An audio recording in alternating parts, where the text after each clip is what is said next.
चलिए आपके लिए जो है हम लोगों ने स्टार्ट कर लिया था मैग्नेटिक इफेक्ट ऑफ करंट वाला मामला है ना। और मैग्नेटिक इफेक्ट ऑफ करंट वाले पे आ जाओगे।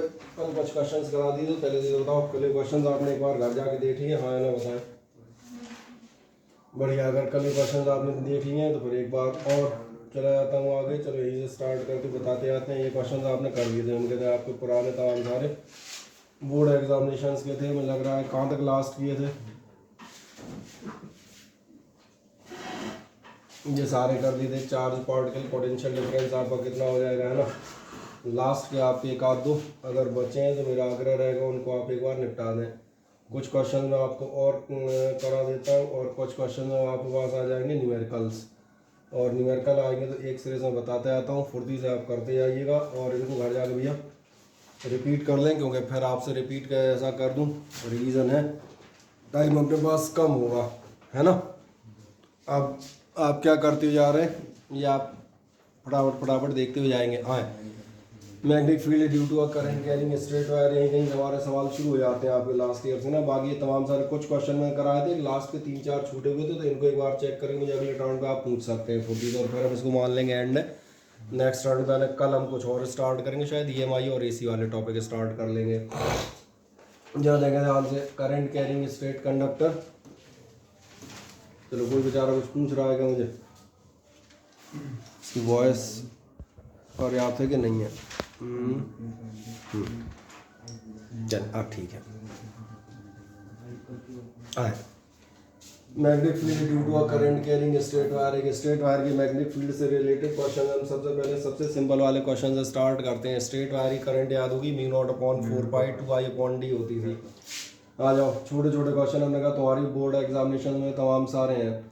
क्या कह रहा है? 10 ampere current is flowing in a long wire. 10 ampere current यानी नजर आ रहा होगा आपको, आई दिया हुआ है। और क्या कह रहा है? लॉन्ग वायर कह रहा है। लॉन्ग वायर का मतलब समझ में आ रहा है? यहाँ देखना, दो तरह के वायर आपके आएंगे, या तो आपसे कहेगा लॉन्ग वायर, तो फिर आप डायरेक्ट अप्लाई कर देंगे 2I/d।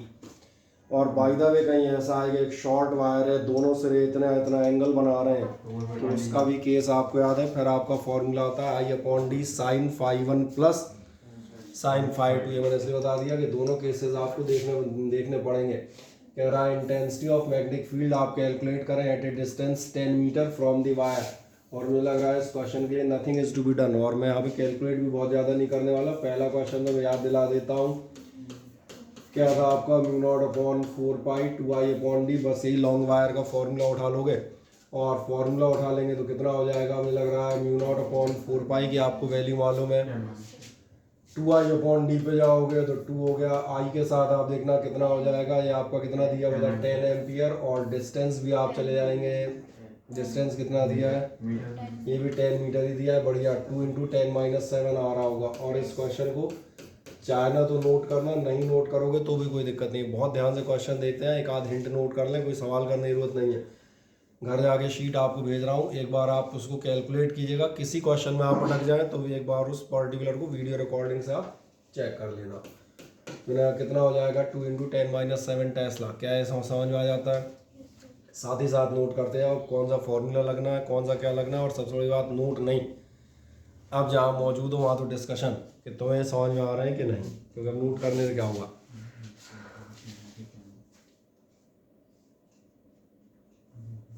ठीक, हाँ ना बताएं।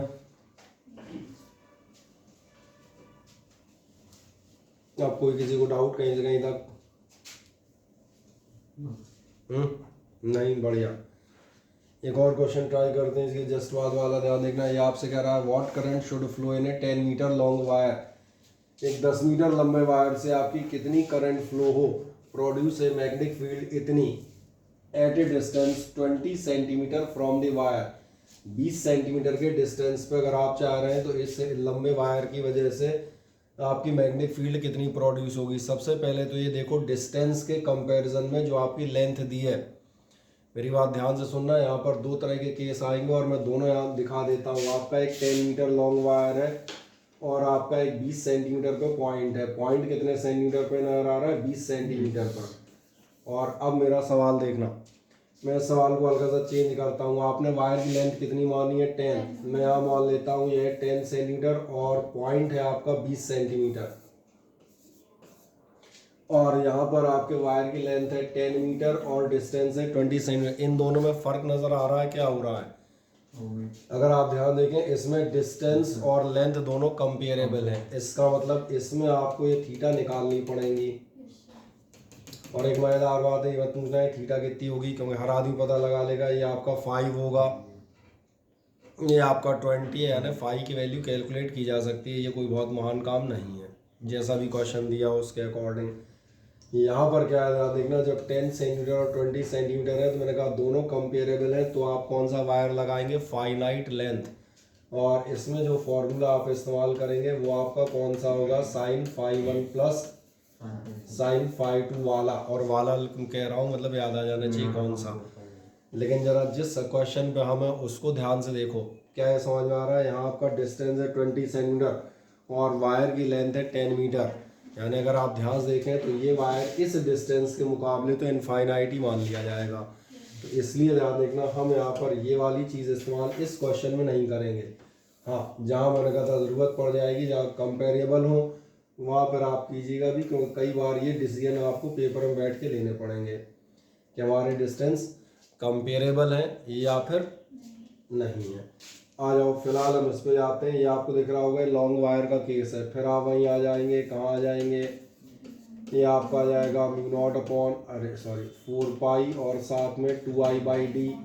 मुझे ऐसा लग रहा है इसमें सारी चीज़ें मौजूद हैं। व्हाट करंट शुड फ्लो, यानी आपको बहुत अच्छे से समझ में आ रहा होगा क्या जानना चाह रहा है इस केस में। इस केस में जानना चाह रहा है करंट आई, और फिर जो बेसिक सवाल हमने कहा पूरे 2 साल भैया पढ़ चुके हो, लास्ट करंट जानना चाह रहा है। क्या म्यू नॉट अपॉन 4 पाई की वैल्यू हमें मालूम है? यस। क्या डी और बी दिए हैं? अगर डी और बी दिए हैं तो कैलकुलेट हो जाएगा। तो देख लेते हैं। Magnetic field of this much 0.5 into 10⁻5 Newton और डिस्टेंस आपको दिया है 20 सेंटीमीटर। कर ले जाएंगे आप इसे, हाँ है ना? अगर आपको एक रफ हिंट दे दें तो आपको कितना होगा? बी की जगह आप रख देंगे 0.5 इंटू 10⁻⁻5 और इज इक्वल्स टू कितना होगा? ये तो आपको मालूम ही है 10⁻7, साथ में आएंगे 2I/d। और डिस्टेंस का बस एक बार फिर कहूँगा, याद रखिएगा सेंटीमीटर में दिया है, तो बेहतर है आप तो 20/100 कर लें, जल्दी सॉल्व हो जाएगा। अब कोई समस्या किसी को समझने में कोई दिक्कत नहीं? ठीक है, जितना पार्ट हिंट के लिए आप नोट करना चाहें आप कर सकते हैं भाई। कैलकुलेशन एक बार घर पे मैंने कहा इनको जाके लगा दीजिएगा, 1 घंटे का टाइम लेके, बेहतर रहेंगे।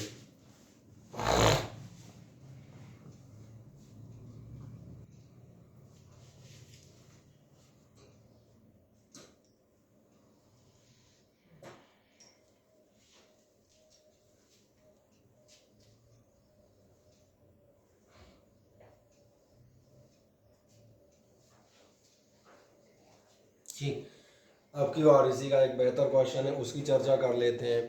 क्या कह रहा है? 2 long and straight wires are placed in air at a separation of 16 centimetre. 2 लंबे और आपके वायर हैं 16 सेंटीमीटर डिस्टेंस पे आपने रखे हैं। इतनी हिंट हल्की सी नोट कर दी। चले हम मेन जो अपना क्वेश्चन था उस पर जाते हैं, और मेन क्वेश्चन पे आप बढ़ोगे तो उसको एक बार देखता हुआ जाता हूँ।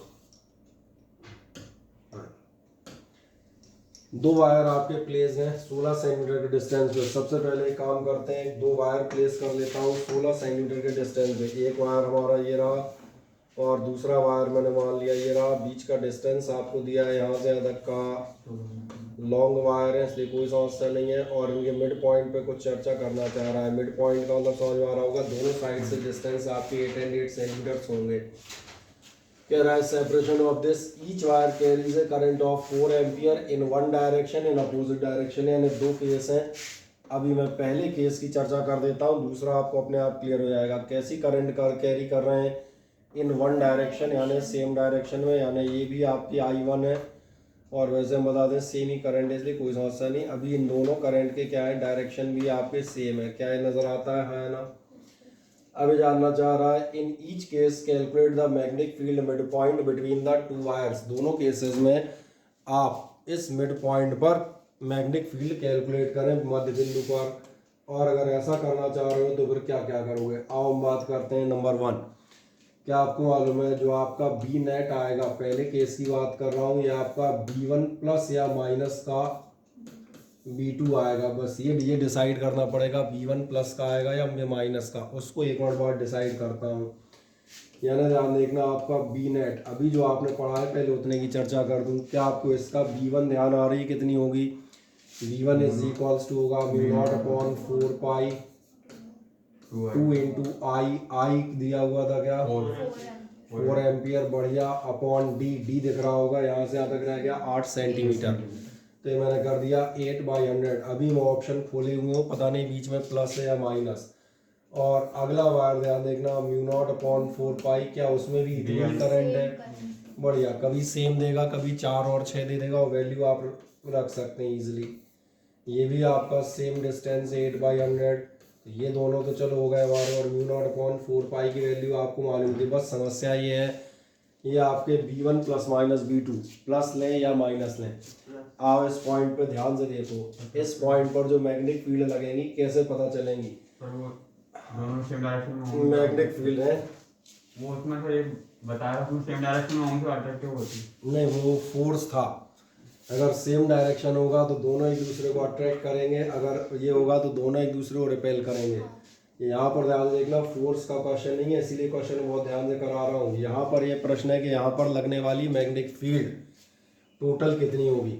और ये क्वेश्चन आप देखें हम इलेक्ट्रोस्टैटिक्स में भी कर चुके हैं कि किसी भी पॉइंट पे दो अलग अलग चीज़ें दी हैं, उनकी वजह से टोटल फील्ड इलेक्ट्रिक या मैग्नेटिक कितनी होती है, वही E1 प्लस E2 या E1 minus E2 depending on direction. ये तय है B1 और B2 की ये वैल्यू होंगी। हमारे पास सवाल बस इतना बच रहा है कि ये दोनों वैल्यू प्लस होनी है या माइनस, और प्लस या माइनस आप नेट फील्ड कैसे निकालेंगे? आप जो 2I1 I2 वाला ले रहे थे फॉर्मूला, अट्रैक्टिव रिपल्सिव फोर्स के ऊपर है कि ये कितना फोर्स लगाएगा इस पर, वो कितना फोर्स लगाएगा इस पर। और यहाँ आप क्या क्या निकालना चाह रहे हैं, ध्यान जा रहा है? यहाँ आप निकालना चाह रहे हैं मैग्नेटिक फील्ड मिड पॉइंट। आओ देखते हैं मैग्नेटिक फील्ड का डायरेक्शन किसी भी वायर की वजह से कैसे निकलता है, किसी को याद है?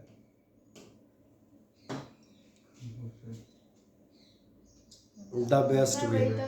हाँ, तो फिर एक काम कर लें, thumb represent the direction of current, या आपकी फिंगर्स रिप्रेजेंट करती हैं the curl of magnetic field line. Magnetic field line ऐसी आ रही हैं, यानी ध्यान देखना जो आपकी B1 आएगी ये जाएगी अंदर की साइड में, मान लेता हूँ, क्योंकि अब 3 डायमेंशनल बना नहीं सकते, तो ये मैंने जो ऐसा बनाया इसका मतलब समझ में आ रहा है? इसका मतलब मैं यहाँ पे लिख देता हूँ, ये जाएगी, समझ में आ गया होगा?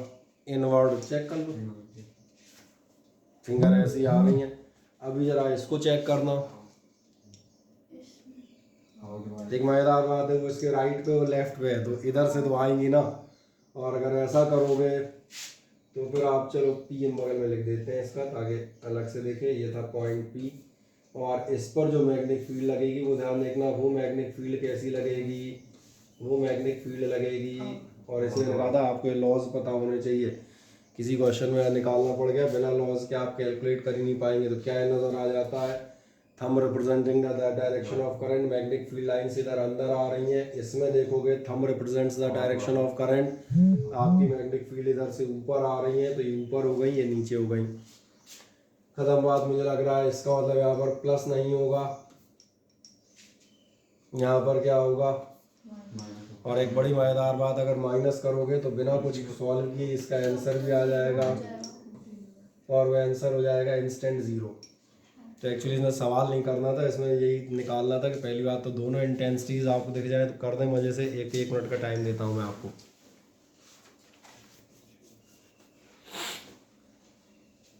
और जब भी मैंने कहा आपको ये दिक्कत आए कि डायरेक्शन कैसे बनाए, तो क्रॉस डॉट का इस्तेमाल कर लीजिएगा, उससे सामने वाले को भी समझ में आ जाता है आपने क्या बनाया हुआ है। ठीक है ना?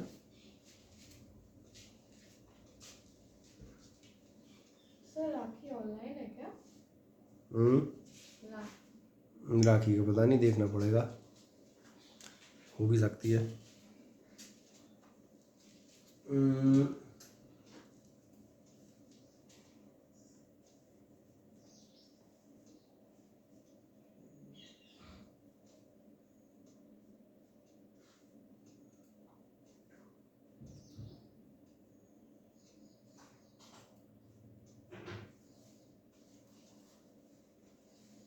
राखी तो मैंने नहीं आ रही इसमें। कृष्ण प्रेशर भी तो गैरेज नहीं है।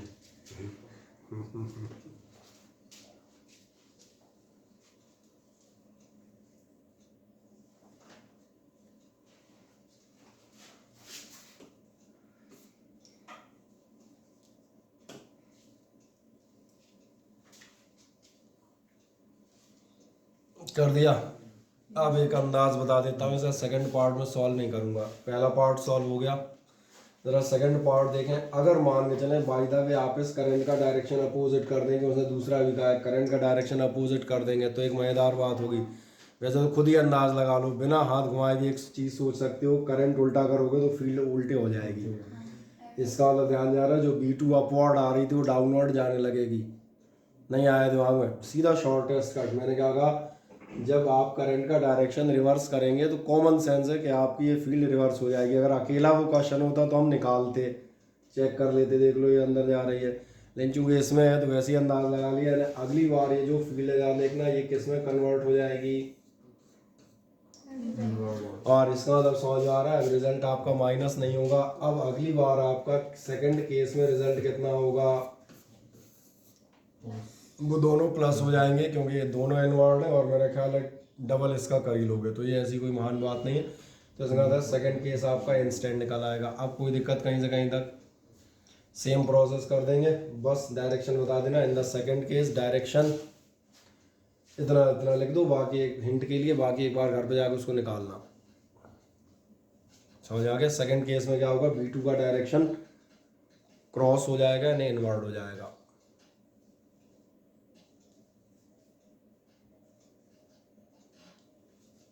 बना लोगे फिगर आराम से घर पे दोबारा, ठीक है।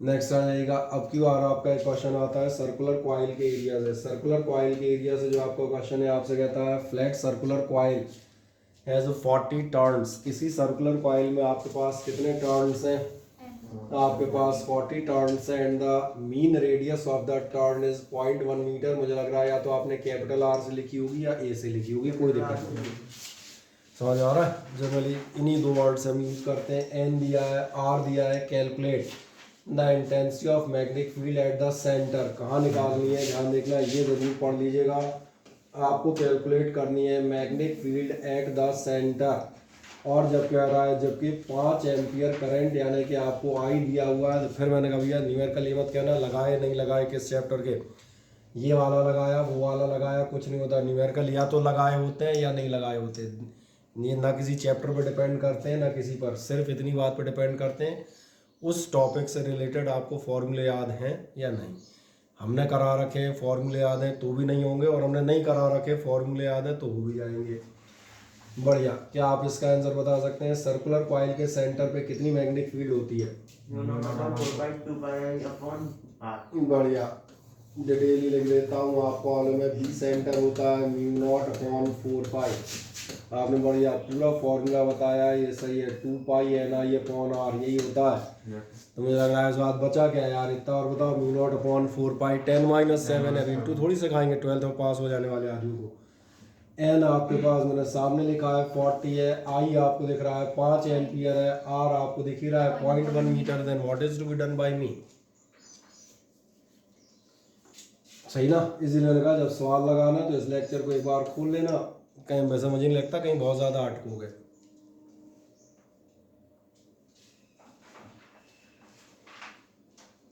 इसी लेवल के क्वेश्चन मैंने कहा आपके पेपर्स में आए हुए हैं, कोई बड़ी बात नहीं, इसलिए उनका डिस्कशन करें। उतारा उतूरी छोड़ा, वो उतारने टाइम गया, वो अप्रैल होता था, अब मार्च है। हाँ अपन रिवर्स गियर में जा रहे हैं, लोग अब मार्च से अप्रैल में आते हैं, अपन अप्रैल से मार्च में आए हैं, तो इसलिए मैंने कहा अब रिवर्स में हूँ, अब उतारने का झंझट खत्म। नेक्स्ट होता है सेकंड, कॉइल हैविंग 500 टर्न्स। क्या नजर आता है, एन नजर आ जाता है। बढ़िया, आपके पास एक कॉइल है, कितने टर्न्स है, 500 टर्न्स है, यानी आप सीधा कहते हैं n is equals to 500 and diameter 0.3 metre. कोई दिक्कत नहीं है, थोड़ा सा घुमा रहा है, डायमीटर 0.3 का मतलब होता है 0.15 मीटर, 0.30 0.3 होते हैं, 0.15 कर दें diameter. Carries A current of, इसलिए मैं यही लिख रहा हूँ, और ये इसलिए लिख रहा हूँ कि बस यही छांटने में आपको आ जाए, 0.2 एम्पियर। और फिर कह रहा है calculate the magnetic field at the centre of the coil. ये रहा फॉर्मूला, बगल में लिखा है, दोबारा लिखने की जरूरत ही नहीं है मुझे। Mu naught upon 4 pi 10-7 n 500 I 0.2 और R 0.15, दैट्स ऑल। इसके आगे बेटा हमें करने की आवश्यकता ही नहीं। क्या ये दोनों क्वेश्चन आपको समझ में आ जाते हैं, हाँ या ना? बढ़िया, चाहे तो हिंट के तौर पे इतना लिख सकते हैं। नेक्स्ट क्वेश्चन में अगला नंबर जो भी हो आपका नंबरिंग करते आएगा 1 2 3 4, ठीक है। और किसी क्वेश्चन का नंबर अगर एक आध का गड़बड़ निकले तो एक बार उससे चेक कर लेना। वैसे तो हम बताए दिख ही जाएंगे सवालों में, भी शीट भेज दूंगा तो नहीं, देसी को भेज दूंगा उठा के, पावर पॉइंट ही, तुम भी उसको वहीं खाली जगह में सॉल्व कर लेना। ठीक है, नेक्स्ट है आपका an electron revolving around the nucleus in a circular orbit of radius this much. एक इलेक्ट्रॉन आपका रिवॉल्व कर रहा है इस रेडियस में, सही है। क्या कह रहा है, इलेक्ट्रॉन जो है, मैंने कहा पहली बात तो इलेक्ट्रॉन है रिवॉल्व कर रहा है न्यूक्लियस पे at a rate of this revolutions per second, इतने चक्कर पर सेकेंड, ये ध्यान जा रहा होगा। फ्रीक्वेंसी कह सकते हैं या अपन सिंपल एन की तरह भी इस्तेमाल कर सकते हैं, नंबर ऑफ रिवॉल्यूशंस वही कहलाते हैं। बढ़िया, अगर ये आपका दिया हुआ है calculate the magnetic field at the centre of orbit, तो मैग्नेटिक फील्ड आप सेंटर ऑफ ऑर्बिट पे लगाएं। सबसे पहले मैं जाता हूँ, अगर आप मैग्नेटिक फील्ड, ध्यान देखना क्या इतना समझ में आ रहा है, इलेक्ट्रॉन रिवॉल्व कर रहा है इतना, calculate the magnetic field at the centre of the orbit. Circle के सेंटर पे मैग्नेटिक फील्ड कितनी होती है पहले ये देखें। मैंने हमेशा कहा है फॉर्मूला मालूम होगा तो बहुत कुछ सॉल्व हो जाएगा। सेंटर पे आपको मालूम है मैग्नेटिक फील्ड होती है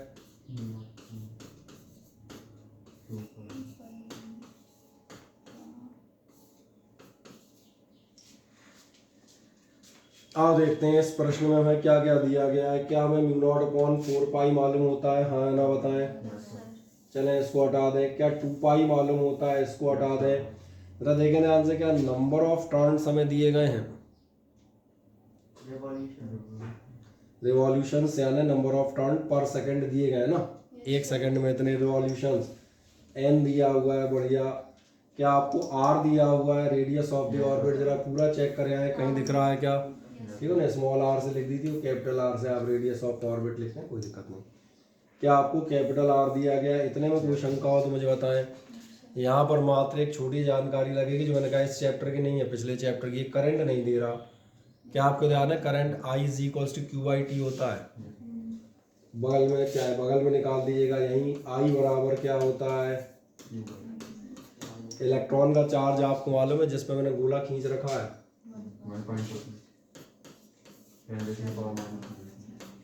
बढ़िया। और लास्ट कितने सेकंड में चक्कर लगा रहा है, देखना कहीं लिखा है क्या?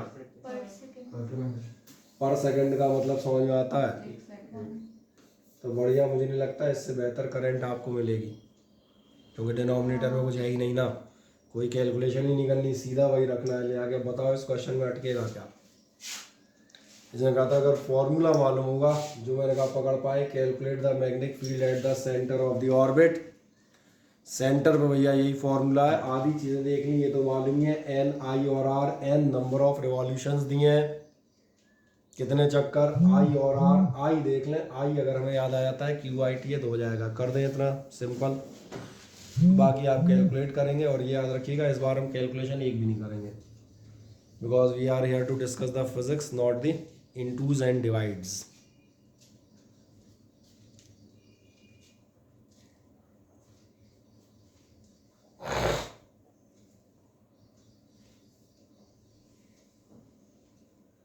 क्या आपका काम चल जाएगा इतने से, पर इसलिए आपके ऊपर छोड़ा है कि आप आराम से घर में 1-2 घंटे बैठ के क्वेश्चंस करें। जब तक आप नहीं कर रहे तब तक कुछ नहीं हो रहा, सही है।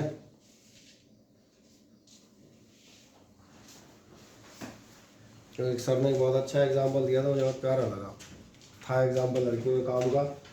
उन्होंने कहा कि मम्मी रोटी बना रही होती हैं, आप रोज़ 5 साल तक रोज़ सुबह शाम खड़े होकर उन्हें बगल में रोटी बनाता देखते रहें, आप रोटी बनाना सीख जाएंगे। बनाओगे गोल नहीं बनेगी, गोल तभी बनेगी जब तुम 7 दिन तक बनाओगे। यही है बेटा मैथमेटिक्स, पहली चीज़ यही मांगती है। मैं 10 साल तक रोज़ सवाल करता रहूँगा, तुम रोज़ देखते रहना, जिस दिन तुम्हें पकड़ा देंगे तुम्हारे टेढ़े हो जाएंगे। तो गोल बने इसलिए आपको करने तो पड़ेंगे चाहे जब करें। नेक्स्ट आप चले जाइएगा, अगला भी मुझे लग रहा है ये सेम। देखो ध्यान से, अगला नजर आ रहा है, the electron of hydrogen atom revolves in a circular path. ये क्वेश्चन आप देखेंगे करंट इलेक्ट्रिसिटी में भी मौजूद है। वहाँ पे आप इसकी करंट निकालते थे, यहाँ पर हम जो है इसकी मैग्नेटिक इफेक्ट भी निकालेंगे, यानी एक स्टेप ऐड है। पहली बात तो देखें, इलेक्ट्रॉन आपका घूम रहा है with a uniform speed of this. फिर मैं याद दिलाऊंगा कि इस क्वेश्चन का इतना हिस्सा आपने जो है ये, मैं वो करंट इलेक्ट्रिसिटी में पहले ही दूसरा क्वेश्चन यही है हमारा, और इसलिए इसको यहाँ कर लेना क्योंकि सवाल 2 चैप्टर कवर कर लेगा, आधा हिस्सा इसका करंट इलेक्ट्रिसिटी में भी आएगा। The radius of circular path is this much, radius दी हुई है। Calculate the magnetic field at the centre of orbit. फिर वापस आते हैं, क्या आपको ऐसा नजर आता है अगेन, जब आप at the centre of the orbit लिखेंगे तो B centre is equals to होना चाहिए म्यू नॉट अपॉन 4 पाई, साथ में आपका होगा 2 pi N I upon are. चूंकि इलेक्ट्रॉन आपका इस पाथ में घूम रहा है तो हम माने चलेंगे एक चक्कर लगा रहा है, सिंपल सा एक चक्कर लगाने की अपन कैलकुलेट कर लेंगे। पहले वो छोटी छोटी चीज़ें देखेंगे, हमें ऑलरेडी मालूम है, जो ऑलरेडी मालूम है उनमें मैं काउंट कर लेता हूँ। जो ऑलरेडी मालूम है आपको म्यू नॉट अपॉन 4 पाई मालूम है, आपको 2 पाई मालूम है। जनसंख्या कम करते हैं ना, अपने आप देखेगा कुछ एक चीज़ें बचेंगी, उन्हीं को कैलकुलेट करेंगे। क्या आपको रेडियस ऑफ पाथ मालूम है? रेडियस ऑफ पाथ भी आपसे कह रहा है 0.5 एंगस्ट्रॉम, यानी अगर आप रेडियस ऑफ पाथ देखेंगे तो मैं आपकी सुविधा के लिए एक बार लिख देता हूँ। वैसे तो ये अपन कब से जिंदगी गुजर गई इसे इस्तेमाल करते करते, है ना।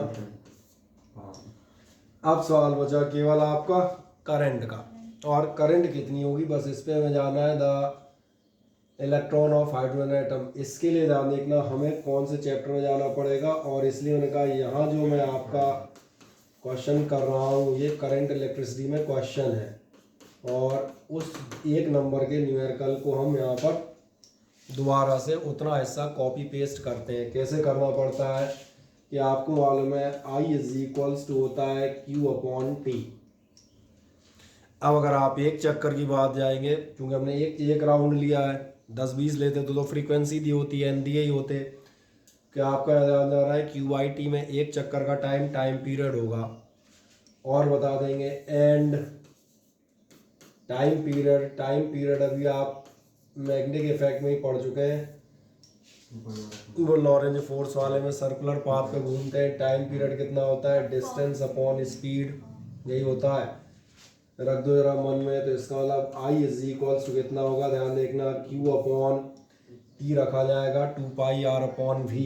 तो ये रहा 2 पाई R, आप बिल्कुल सही कह रहे हैं, और ये हो गया आपका V, यानी अब आपको I मिल जाएगी। और I कितनी मिलेगी, और चाहो तो एक काम कर लेना, हम बताएं इस I को यहाँ डायरेक्ट रख दो तो पहले तो 2 पाई कैंसिल ही हो जाएंगे, ठीक है ना। क्या इतना क्लियर हो जाता है, हाँ ना। चलें इतना आप नोट करें, मैं एक लाइन और लिख देता हूँ। B centre is equals to दिखाएं mu naught upon 4 pi 2 pi N I upon are.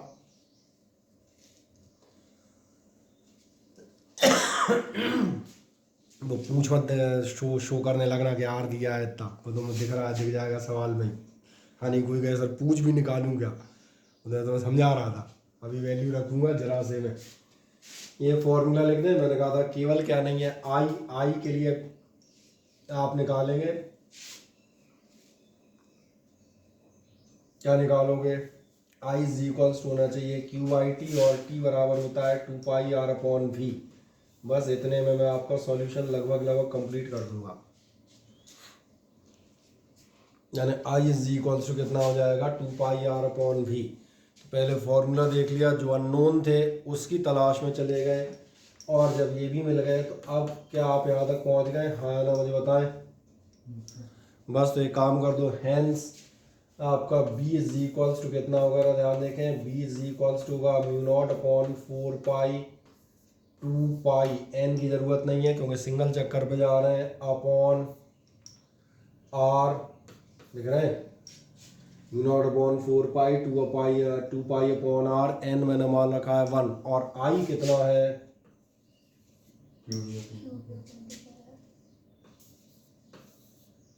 और चाहो तो इस आर को भी एक काम करो, क्योंकि अपन कैपिटल आर ले रहे हैं ना रेडियस, तो इसको भी आप कौन सा आर ले लीजिएगा, क्योंकि अपन रेडियस इस समय इस क्वेश्चन में कैपिटल आर से ले रहे हैं और कोई दिक्कत नहीं आया समझ में। कितना हो जाएगा क्यू भी अपॉन,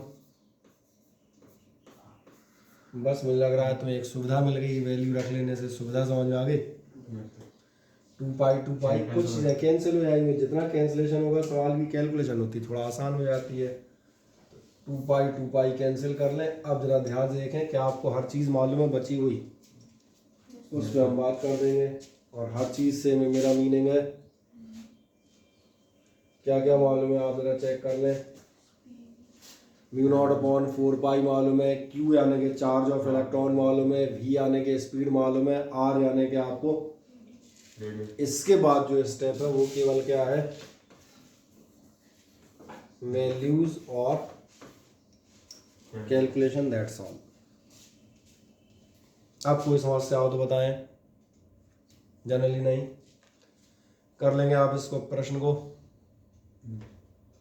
क्या मैं आगे चला जाऊं? बढ़िया।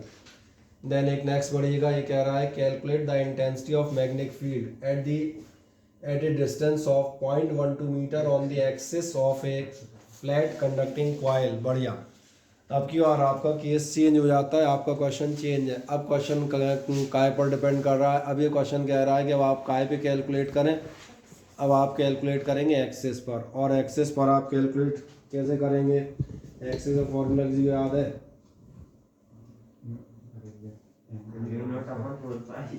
हाँ तुम्हारा याद नहीं सर, एन रखना चाहिए R square upon R square plus X square की पावर। तो अब की बार चले आते हैं बी एक्सिस, चेक कर ले आप रजिस्ट्री में मौजूद है। कितना हो जाएगा, naught upon 4 pi 2 pi N I R square है ना, और साथ में अपने पास नीचे आते हैं R square plus X square की पावर 3/2। इसलिए मैंने कहा था ये डिपेंड करेगा बेटा फॉर्मूले अपने पास हैं या नहीं, सही है ना। अब अगली चीज़ चेक कर लेते हैं। जैसे आपको दिख रहा था एक्सिस ऑफ दी कॉइल पे हमें निकालना है, यही कह रहा था। सबसे पहले चेक करें क्या आपको डिस्टेंस दिया हुआ है, हाँ ना बताएं कितना दे रहा है। x बराबर आपको दिया है 0.12 मीटर। इसका मतलब इस क्वेश्चन में अगर मैं सीधा लिखूँ दूँ, चलो यहाँ पर x कितना दिया हुआ है 0.12 मीटर। नेक्स्ट आप जाएंगे axis of a flat conducting coil having 200 turns. अब तो समझ में आने लगे होंगे, यानी एन आपको दिया है 200। इसमें आप एकमात्र जगह अटकेंगे और वो कैलकुलेशन है। पहले आप इसी कैलकुलेशन कीजिएगा, जब नहीं आए कल मुझे पूछना तुरंत बता दूंगा। रेडियस 0.15 मीटर, और आपकी रेडियस कितनी हो जाएगी, तो मुझे पता है तुम जो है वहाँ जाके अटकोगे, ज़्यादा तो अटकना नहीं चाहिए। और वो जगह कहाँ होती है, 3/2 कैसे कैलकुलेट करें, सही कह रहे हो। कैरिंग करंट ऑफ 4.2 एम्पियर,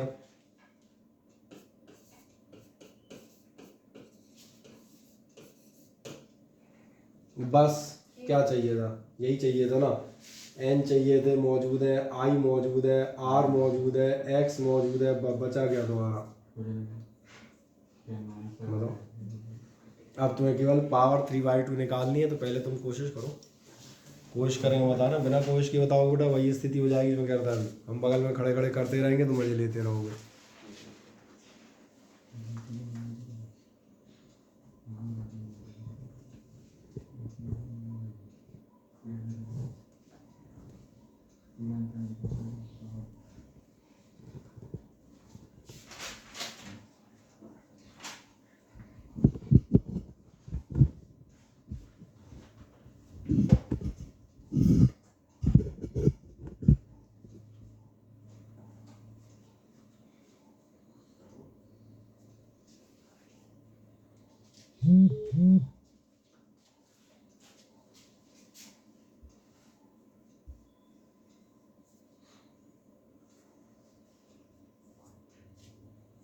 कर दे नोट मजे से।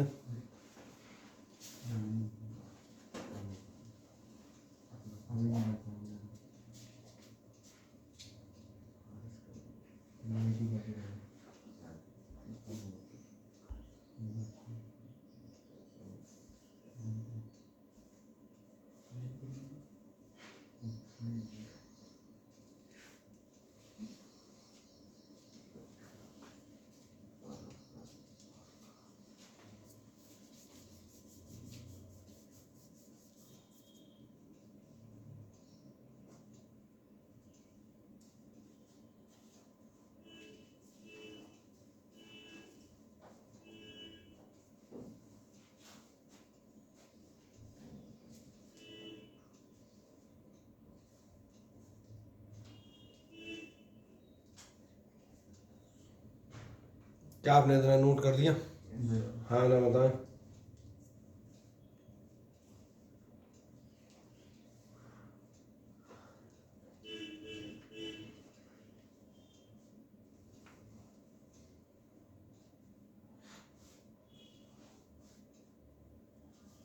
कर दिया?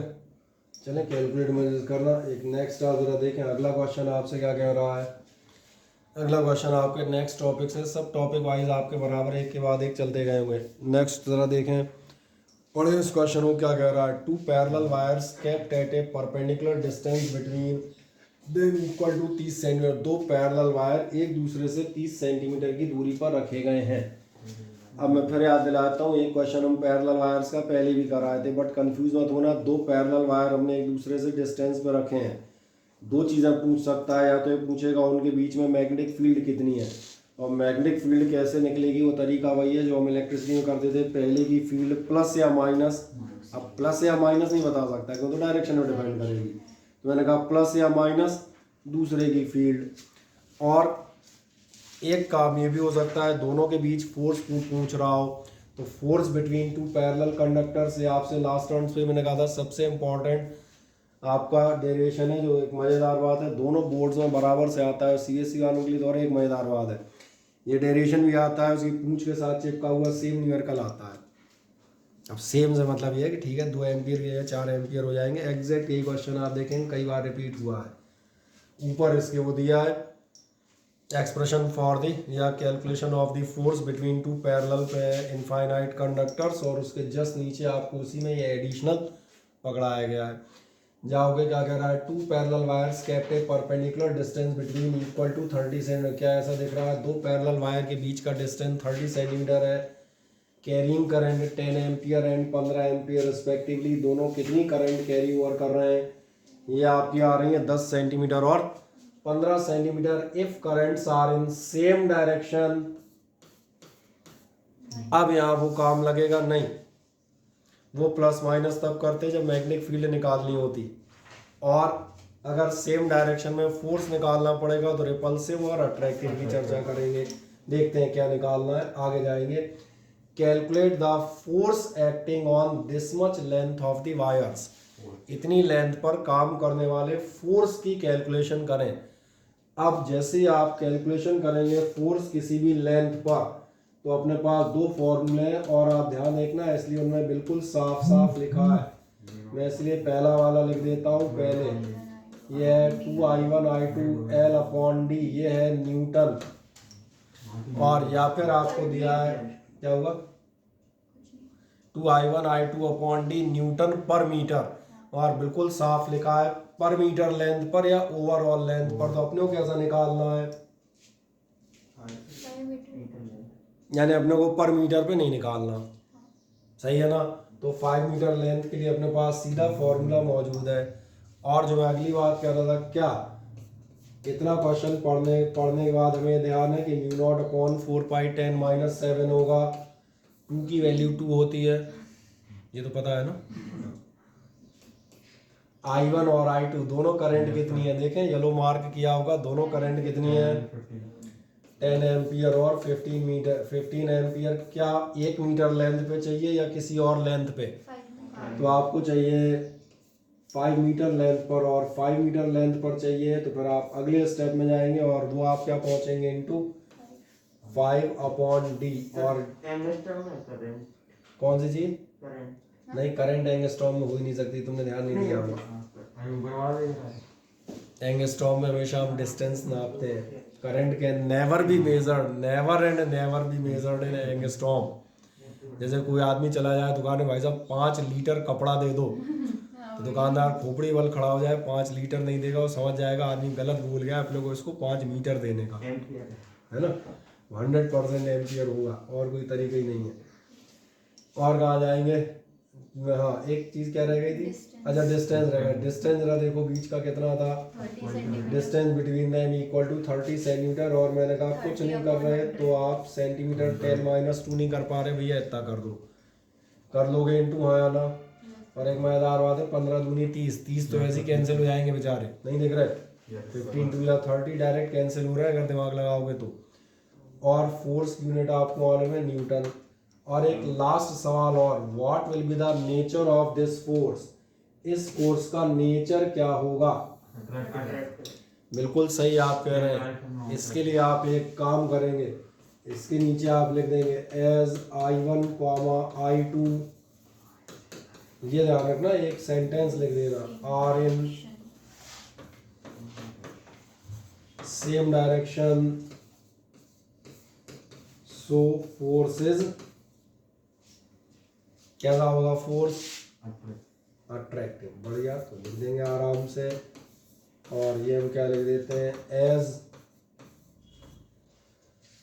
I1 and I2 are in same direction so the force is attractive. बाकी उसका इंटू कर लेना, 30 तो हमने कैंसिल कर दिए थे, बाकी तुम इंटू कर सकते हो यार। फिर 5 ही बचेगा, 5 के ऊपर तमाम सारे जीरोज बचेंगे, 2 4 6 वो कैलकुलेट कर लेना, ठीक है।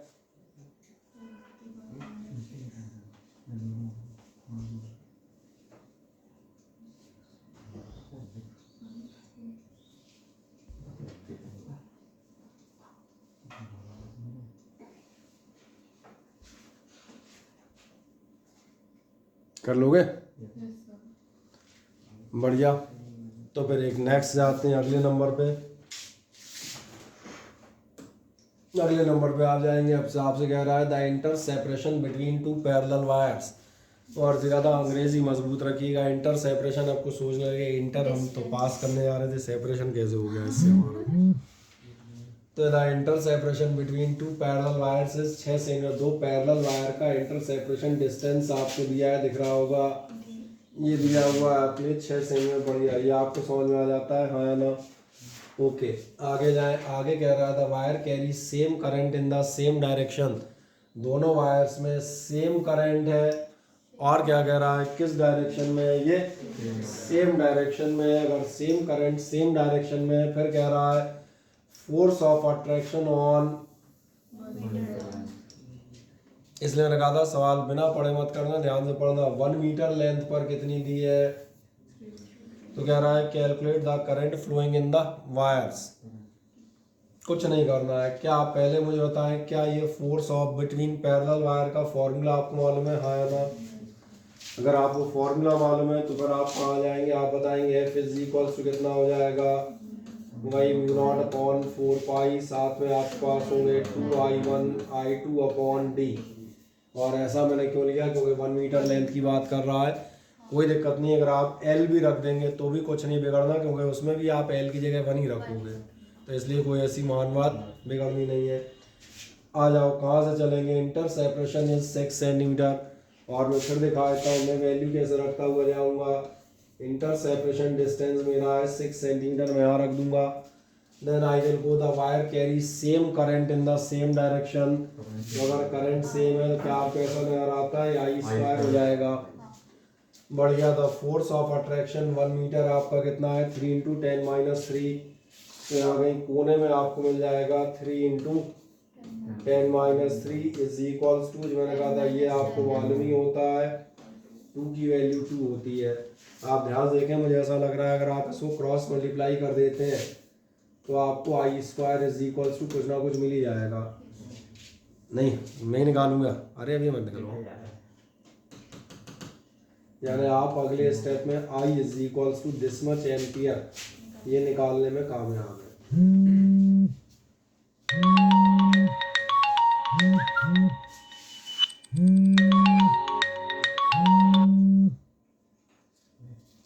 क्या है, समझ में आ गया, हाँ ना बताएं। बढ़िया। और आगे बढ़ जाए फुर्ती से, फिर देखते हैं।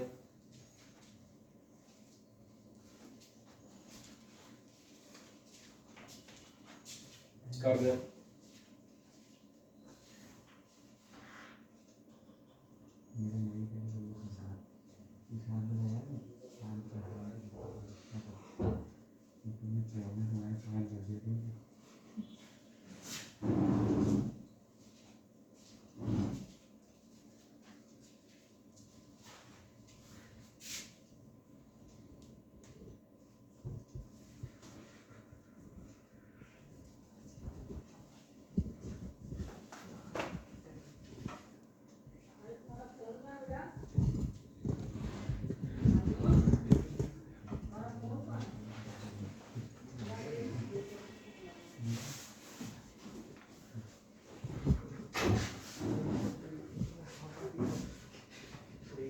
बोलो, कौन बेचारा गिर गया?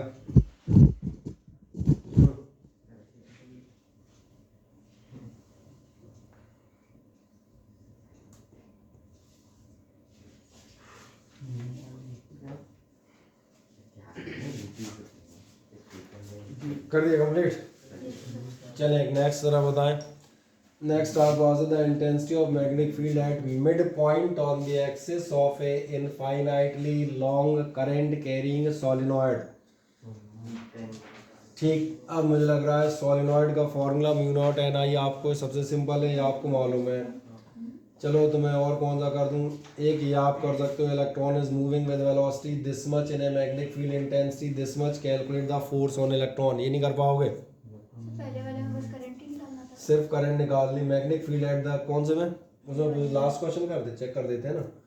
ये आपका था 1 metre length by calculate the current. अच्छा इसमें एक ही वाला क्वेश्चन है क्या? अच्छा सोलेनॉइड वाला मैंने कराया नहीं यहाँ पे, इसलिए मैंने कह दिया सोलेनॉइड वही रिपीट है। बाकी सोलेनॉइड में कुछ नहीं करना। Length 50 centimetre, number of turn this much. तो सबसे पहले आप इसमें एक काम कर लेना, आप क्या कर लेंगे वो आपको याद है,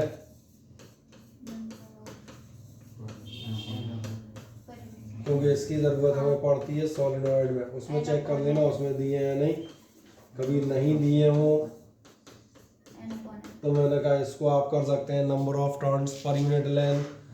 पर यूनिट लेंथ में कितने टर्न्स हैं ध्यान देखो, टोटल टर्न दिए 1990 और कितनी लेंथ दी है?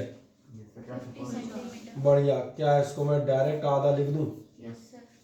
कुछ ऐसी लेंथ होती है डायरेक्ट दी जाती है, 50 सेंटीमीटर मतलब आधा मीटर होती है। 90 को आप डबल कर लेंगे, मजे से निकाल आएंगे। कोई समस्या यहाँ पर नहीं?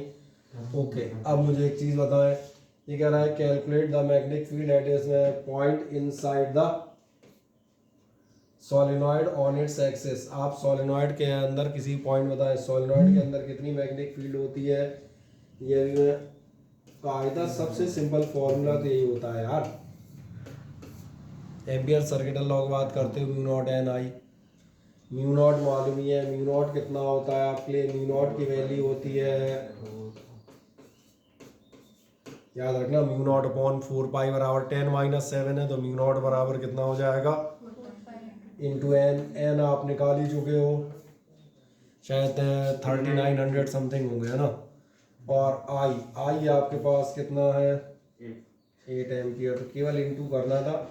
मैंने कहा बस इतनी चीज़ आप कैलकुलेट कर सकते हो, नहीं तो डायरेक्ट फॉर्मूले में आ करके सीधा भी निकाल सकते हो। कर दे मजे से।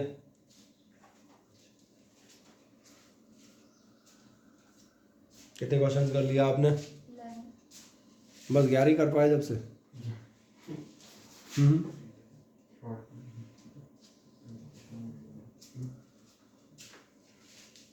चले, इसने कहा ये सोलेनॉइड वाला डायरेक्ट है, म्यू नॉट एन आई आप कर सकते हो। Electron moving with velocity this much, एक इलेक्ट्रॉन इस वेलोसिटी से मूव कर रहा है, क्या ध्यान देखना, इलेक्ट्रॉन मूव कर रहा है, ये वेलोसिटी, ये दिया इलेक्ट्रॉन। और क्या कह रहा है, इन्हें मैग्नेटिक फील्ड ऑफ इंटेंसिटी। अब इतनी देर में इतना तो दिखने लगा होगा कौन सी चीज़ क्या है। फिर क्या कह रहा है, calculate the force on electron. Force on electron का फॉर्मूला नहीं निकाल पाओगे।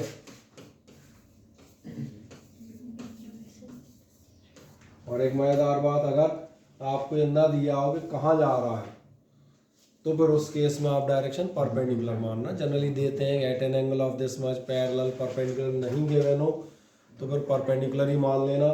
तो ज़रा मुझे बताओ तुम निकाल पाओगे कि नहीं? मुझे लग रहा है मैग्नेटिक फील्ड दी है 0.01 टेस्ला, चार्ज ऑफ इलेक्ट्रॉन ये आपको अब तो याद होना चाहिए। और बड़ी सीरीज बात स्पीड आपको दी है 2 × 10⁻⁵ मुझे लग रहा है आप इसका इंटू कर लेंगे। यूनिट आप क्या बताएंगे?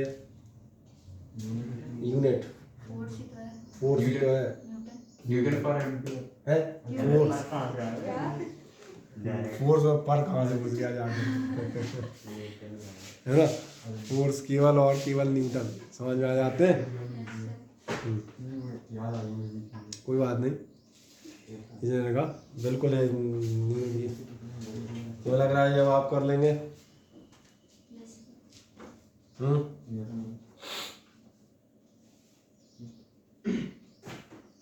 इसने कहा तमाम सारे सवाल है, मुझे प्रैक्टिस करना है, कहीं कोई समस्या नहीं आए। ये आपका ये सवाल कल भी करा रहे थे आपको, सेम मैंने कहा था प्रोटॉन अल्फा पार्टिकल न्यूट्रॉन याद रखिएगा। इनका कंपैरिजन कभी फ्रीक्वेंसी का, कभी फोर्स का, कभी टाइम पीरियड का, वो एक एग्जाम में आते ही ठीक है, ऊपर नीचे फॉर्मूले बदलते रहेंगे।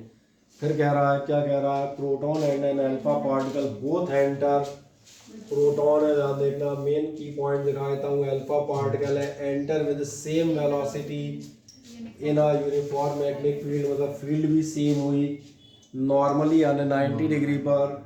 कंपेयर द, किसका कंपेयर निकालना है? Force on them. Direct compare कर सकते हैं, सीधा सीधा क्या करोगे ध्यान देखना, सीधे कंपैरिजन में आप चले जाएंगे। एक आपका एफ प्रोटॉन है और दूसरा किस पर है? आपका फोर्स एफ अल्फा, यही होगा। जैसे आप जाएंगे ध्यान देखना, आपका इज इक्वल्स टू कितना होगा? ये हो जाएगा आपका बी क्यू वी साइन 90 और नीचे भी आपका हो जाएगा बी क्यू वी साइन 90, क्योंकि ध्यान देखना दोनों नॉर्मल थे, मुझे याद है। अब मैंने इस ढंग से इसलिए लिख दिया है क्योंकि मैं तुम्हें दिखाता जाता हूँ एक चीज़, ये सबसे सिंपल तरीका माना जाता है। साइन 90 आपके डायरेक्ट ख़त्म हो जाएंगे और विद सेम वेलोसिटी, अभी सेम नहीं कहता, एक ये कहता है एक आधी वेलोसिटी से एक डबल से, तो यहीं पर v/2 या 2v कर लेते। नहीं आया समझ में? अभी सेम कह रहा है, सेम का मतलब ये भी खत्म, इन अ यूनिफॉर्म मैग्नेटिक फील्ड मतलब मैग्नेटिक फील्ड भी खत्म। अरे तो फिर बचेगा क्या? बचेगा चार्ज दोनों का। तो इसलिए अब एक काम करो, इसलिए इनमें सफिक्स लगा दो, ये चार्ज किसका है और ये चार्ज किसका है। अब भी नहीं नजर आया? हाँ मुझे बताओ क्या कह रहे हो, मुझे भी तो बता दिया करो है वहाँ तुम चुप चर्चा करने में लग जाते हो। प्रोटॉन का चार्ज बताओ कितना होता है? 1.6 मतलब +1 ही होता है, तो इसका चार्ज हो गया 1 ही। और अल्फा का चार्ज कितना होता है? 2। बढ़िया, तो आंसर ही खत्म हो गया। अब बचा ही क्या उसमें? अगर आपको प्रोटॉन और अल्फा पार्टिकल के चार्ज मालूम है तो एक स्टोरी खत्म हो गई, इससे पहले शुरू होती।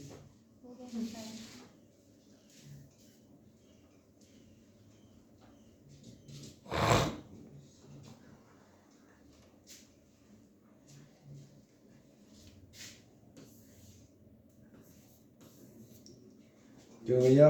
ये बिल्कुल साफ कहेंगे, प्रोटॉन, न्यूट्रॉन और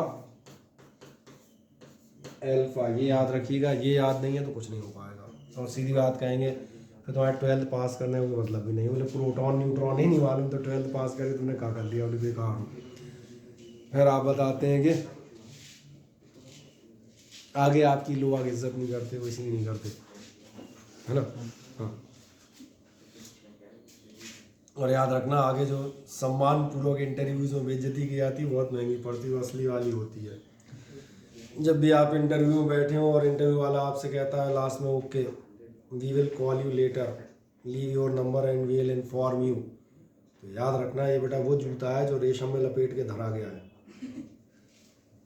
क्योंकि किसी इंटरव्यू वाले को इतनी फुर्सत नहीं होती कि we will call you later और बोले leave the number and we'll inform you. जिन्हें इन्फॉर्म करना होता है उनसे कहते हैं अभी 1 घंटे बाहर वेट कीजिए, फलाने सर आएंगे, सैलरी डिस्कस करेंगे।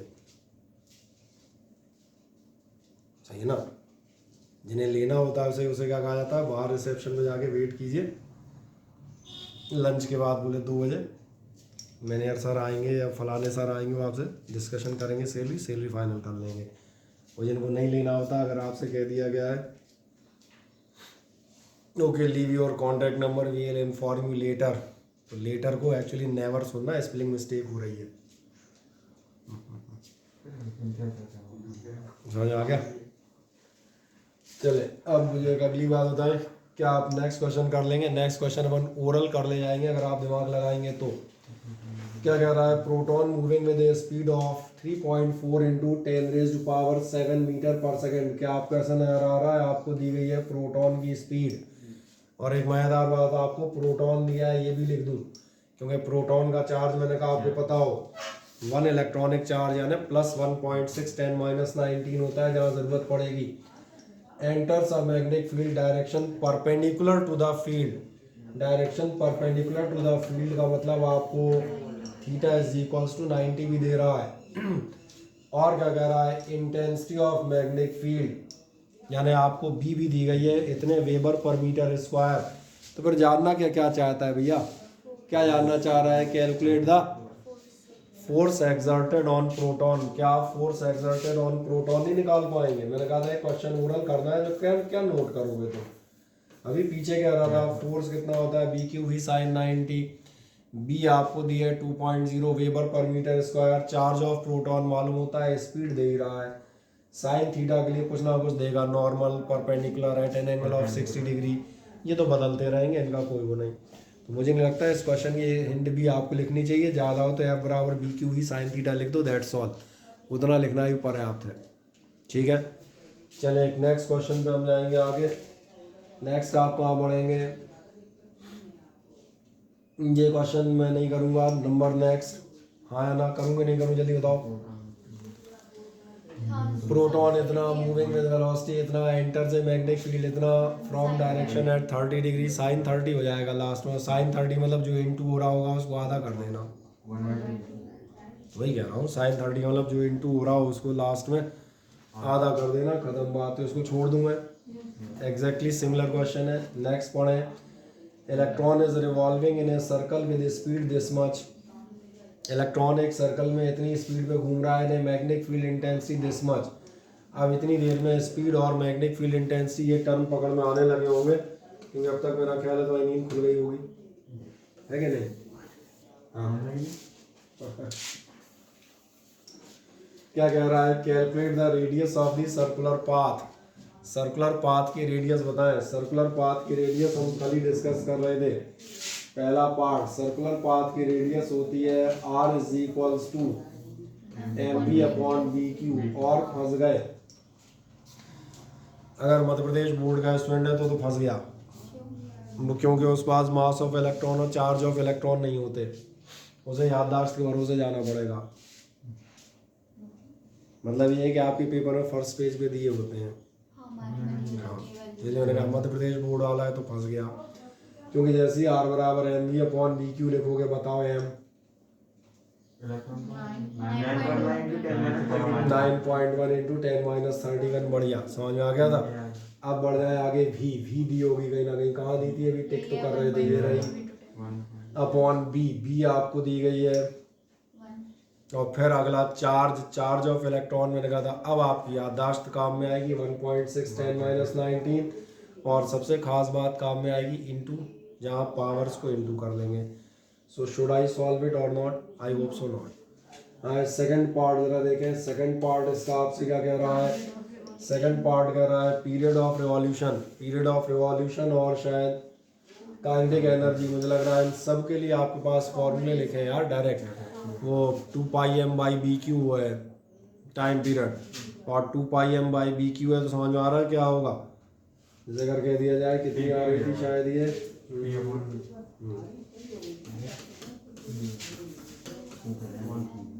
मोमेंटम होता है। हाँ ये मोमेंटम होता है, आप सही कह रहे हैं।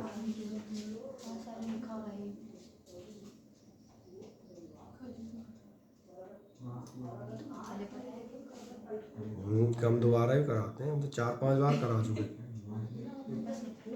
जितना तुम लोगों ने फीस वसूली उतना तो 20 साल में आज तक कोई ना वसूल पाया होगा।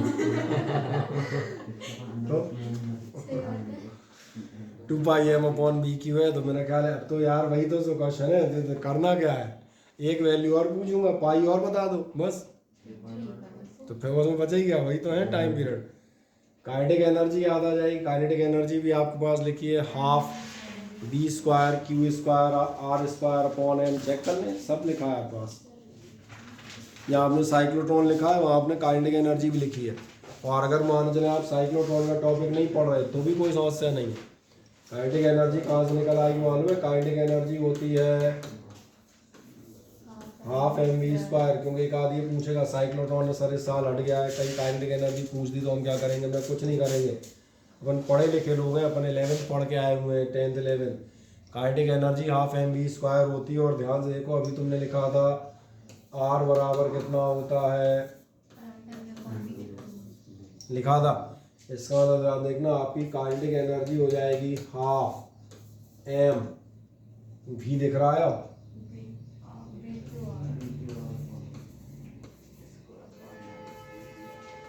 बस एक छोटा सा काम कर लेना, एक m से एक m कैंसिल कर देना। इसलिए मैंने हिंट दे दी, क्योंकि किसी को डायरेक्ट फार्मूला कोई कहेगा हम लोग साइक्लोट्रॉन पढ़ा ही नहीं था, क्योंकि फार्मूला हमने कहाँ निकलवाया था? साइक्लोट्रॉन में। लेकिन वो भी इसी बेसिस पे निकलवाया था, क्योंकि फिजिक्स है, कई बार चीज़ें इंटरकनेक्ट हो जाती हैं। वही नहीं कहेगा हमें काइनेटिक एनर्जी हाफ mv² नहीं मालूम थी, उसमें वैल्यू रख के निकाल लो, ऐसे चले जाओ। और वहाँ भी यही फार्मूला निकला है। बस एक m से एक m कैंसिल कर लोगे, वो नहीं कर रहा मैं, वो आप कर लीजिएगा। बाकी bq r आप निकाल ही बैठे हैं बगल में।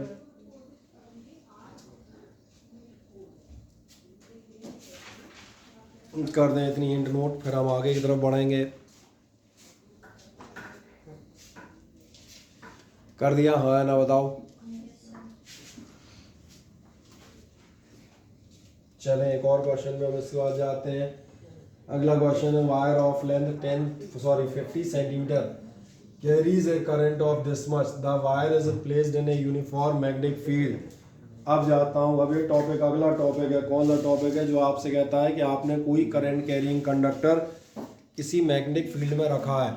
और कोई करंट कैरिंग कंडक्टर अगर आप किसी मैग्नेटिक फील्ड में रख रहे हैं तो फिर उस पर लगने वाला फोर्स आपको याद आना चाहिए, क्योंकि यही कह रहा है calculate the force on the wire. ये फोर्स आपको याद आ जाए, याद है कि भूल गए? 10th वाला फोर्स है ये, है किसी को नहीं याद है? हाँ वही बिल साइन थीटा भैया, 10th से ही चलता आ रहा है ये। करंट कैरिंग कंडक्टर में लगने वाला फोर्स। अब बताने से हम क्या करेंगे? मुझे लग रहा है इस क्वेश्चन में आप फिर से ध्यान देखें, आपको जो है, और इस पूरे को मुझे न्यूमेरिकल कराने का एक ही टारगेट रहा है, और वो ये कि आपको फॉर्मूले दोबारा ध्यान आ जाए ताकि आप खुद कर सकें, इसलिए आपसे पूछते हुए जा रहा हूँ। और इसलिए मैंने कहा एक बार सारे सवाल कर दिएगा ताकि आपको याद रहे। एल दिया है 50 सेंटीमीटर, करंट दिया हुआ है आपको 2 एम्पियर। आगे कह रहा है uniform magnetic field of intensity, magnetic field भी आपको दी है। और थीटा के लिए आप देखें यहाँ पर वर्ड दिया हुआ है परपेंडिकुलर। इसका मतलब ही आपका सीधा ही क्वेश्चन हो जाएगा, F = B। B बोले तो कितना था? 10 × 10 - 4। करंट चेक कर लें कितनी थी? 2 एम्पियर। लेंथ आपसे कह रहा था 50 सेंटीमीटर। चाहो तो आप आधा मीटर डायरेक्ट रख सकते थे, चाहे तो आप 50/100 रख दें। और लास्ट आपका साइन थीटा, यानी कि साइन, अच्छा परपेंडिकुलर ना, ठीक है।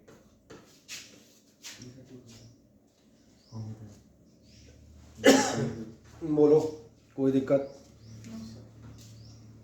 और इसका आंसर की यूनिट क्या आएगी? अभिषेक हुआ न्यूटन पर एम्पियर।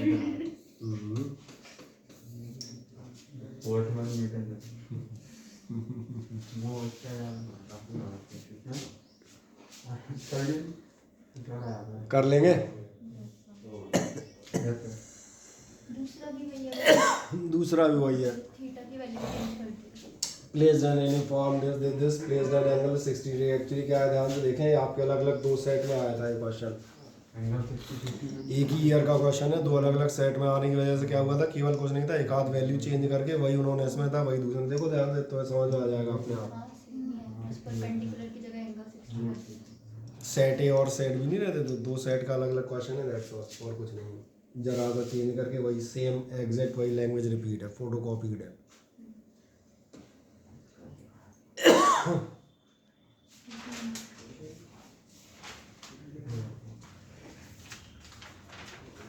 चले एक और देख लें जरा, ये प्रोटॉन वही magnetic field intensity, force acting, ये सब आपके B Q V sine theta वाले क्वेश्चन है, इनको अब आप करेंगे, इनको आपके ऊपर छोड़ देता हूँ।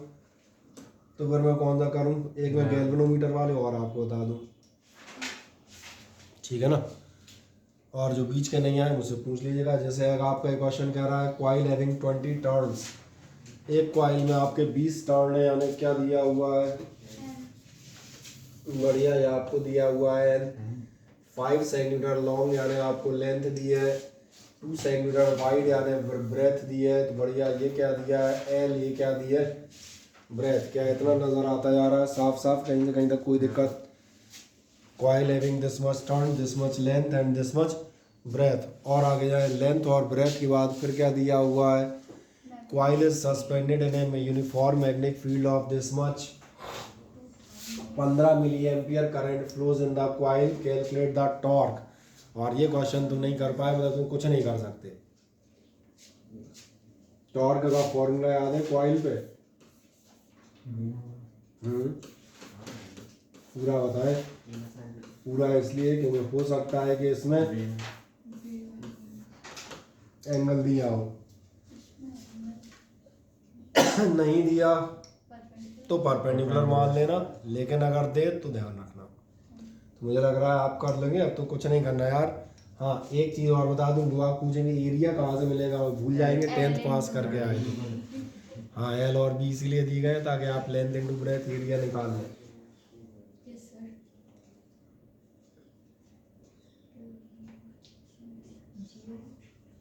कहाँ जियो, नीचे वाले हो,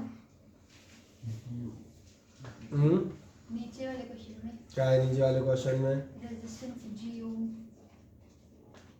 अच्छा जी ओम है, जी ओम नहीं है, तो मैं जी ओम ही तो बोल रही हूँ। जी ओम। अब ऐसे अटक अटक के थोड़ी बोल नहीं अटक के नहीं बोलना है, लैंग्वेज में ब्रेक जरूरी होते हैं। जी ओम वही तो बोल रही हूँ। है मैं तो सोचो कोई जो किसी ने एक जगह अपने बोर्ड पे लिखा था आज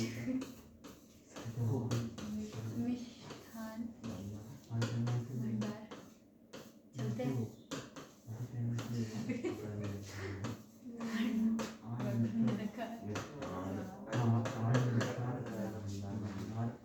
ये अपने मिष्ठान भंडार रहते हैं, उस पे एक पे बोर्ड लगा था आज मिष्ठान भंडार बंद रखा जाएगा, गलती से थोड़ा सा खिसक गया, अब खिसक गया तो जरा यहाँ से पढ़ लो, आज मिष्ठान भंडार बंदर आ जाएगा। थोड़े जो खिसक ना, इसलिए का गैप जरूरी है। एक स्पेस दे दिया अंदर। हाँ अक्षर इधर का उधर खिसक गया कहीं तो सोचो क्या होगा।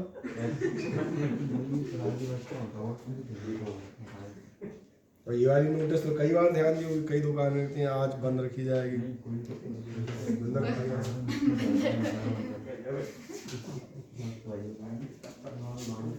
सही है।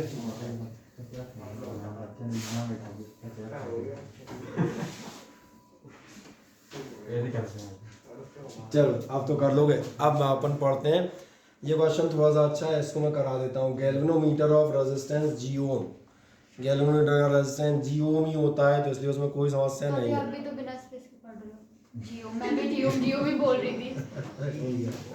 Gives a full scale deflection on passing a current I। Full scale deflection current कितनी मानता है, ये कहता है फुल स्केल डिफ्लेक्शन करंट आपकी आती है आई, दिख रहा है, इसका मतलब मैं यहाँ पर लिख देता हूँ। चलो ये वाला क्वेश्चन एंड हो गया था।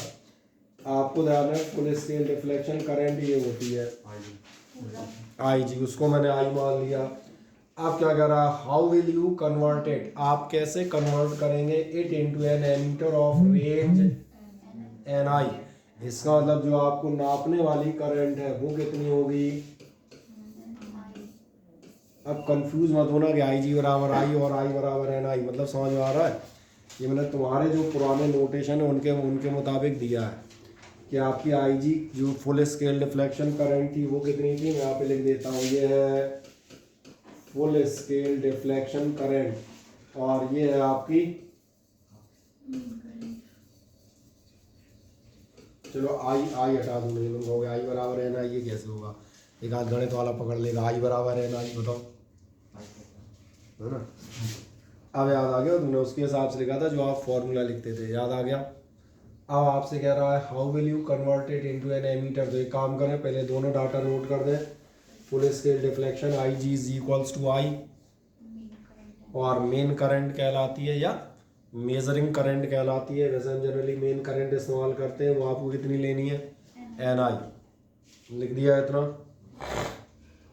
जब इतना लिख देते हैं तो क्या आपको ये याद है कि एमीटर में कन्वर्ट करने के लिए आपको एक शंट पैरेलल में जोड़ना पड़ता है, तो वो तो लिख ही दें। इसमें आप लिख दीजिएगा for conversion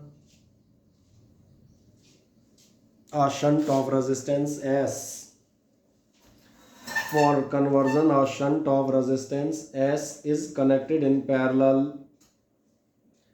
for conversion a shunt of resistance S is connected in parallel to the galvanometer coil, is connected in parallel to galvanometer coil,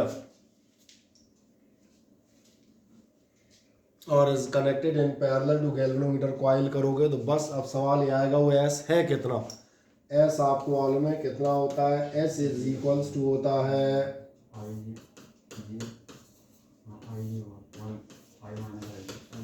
याद आ गया आप तो।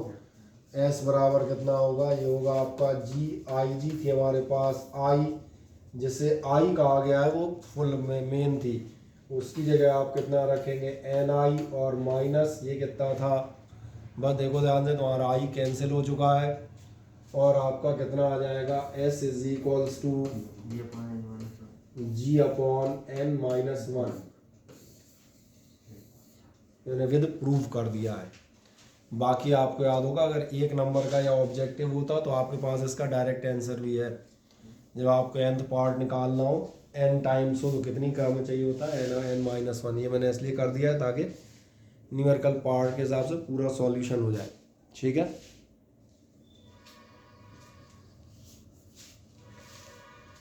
बस ठीक है, बस 1 मिनट और 2 मिनट कर देंगे आराम से। जो सॉल्यूशन आपके पास पहले ही बता दें, गैल्वेनोमीटर सॉरी एमीटर के प्रिंसिपल में पढ़ा हुआ है। अब इसके बाद आपके जितने भी क्वेश्चन हैं बता दें, सब सिंपल से हैं। ये कह रहा था resistance of a galvanometer is 99 ohm. Galvanometer आपका कितना है, 99 ओम का रेजिस्टेंस है गैल्वेनोमीटर का, यानी समझ में आ रहा होगा। ये आपको दिया है galvanometer resistance G. What should be the shunt resistance. Shunt resistance जानना चाहता है only 1% part of the current में पास थ्रू द गैल्वेनोमीटर। केवल कितनी करंट आपकी पास हो, 1% पास हो। इसका मतलब समझ में आ रहा है। इसका मतलब आप चाहते हैं गैल्वेनोमीटर से करंट कितनी हो, 1%। तो ध्यान है,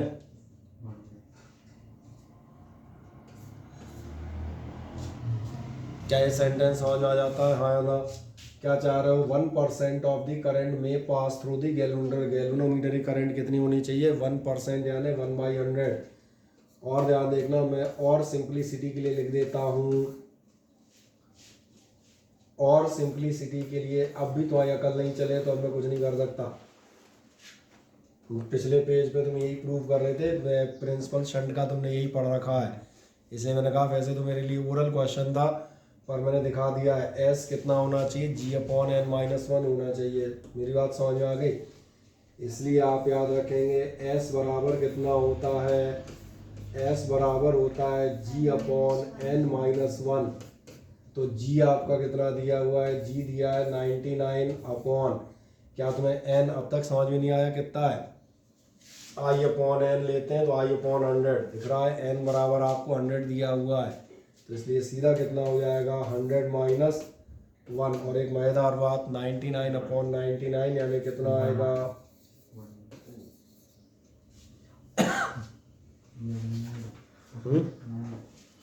क्वेश्चन बैंक में भी ऐसे क्वेश्चन हाँ बताया क्वेश्चन बेटा सब कॉमन ही रहते हैं, बहुत कम क्वेश्चन इधर उधर भागते हैं। हाँ ये हो सकता है 1% को जाए 2% कर दे, 10% कर दे, नहीं ये हो सकते हैं, ये तो चेंजेबल रहते हैं। ठीक है, अब आप ये गैल्वेनोमीटर के क्वेश्चंस कर लेंगे ऐसा मेरा मानना है। कल मैं कुछ केवल खास क्वेश्चंस आपको कराऊंगा और इसी साथ आपका मैग्नेटिक इफेक्ट एंड करके फिर हम लोग स्टार्ट करेंगे ईएमआई की तरफ। इसलिए मैंने आपसे कहा था मैग्नेटिक इफेक्ट, ईएमआई, एसी, इन सब का एक बार रिवीजन कर दें। आपका एक काफ़ी बड़ा पार्ट फाइनल स्टेज में भी कवर हो सकता है अगर आप कर रहे होंगे तो। नहीं कर रहे होंगे तो फिर कोई दिक्कत ही नहीं है। तो दिक्कत ही नहीं। हाँ, नेटवर्क आई दिक्कत। आप तो ठीक है, चलें कल मिलते हैं फिर इसके बाद मज़े से।